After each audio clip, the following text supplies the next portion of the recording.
আজকে আমরা অতি সহজেই শর্টকাট টেকনিকের মধ্য দিয়ে হ্যাজ হ্যাভ হ্যাডের ব্যবহার অর্থাৎ কোথায় বসে তা শিখে নেব।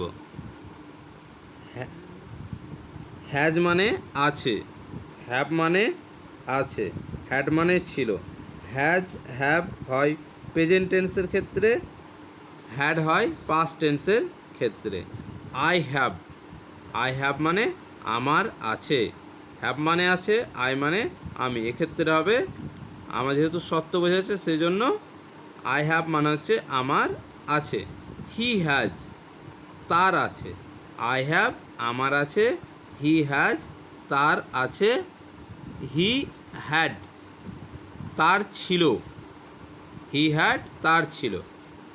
এবার আমরা জেনে নেব কখন হ্যাভ হ্যাজ হ্যাড বসে। শর্টকাট টেকনিকের মধ্যে মনে রাখব I, we, they, you.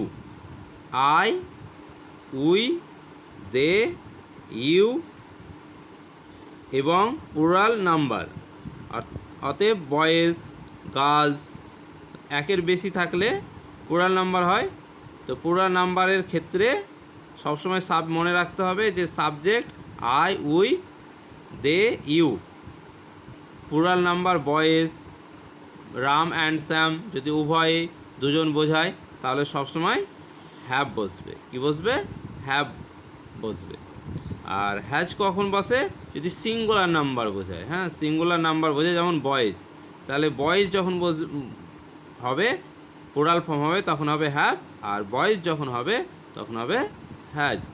He, she, it singular number ক্ষেত্রে হ্যাজ হবে, আর যখনই পাস্ট টেন্স বোঝাবে তখন হ্যাড হবে।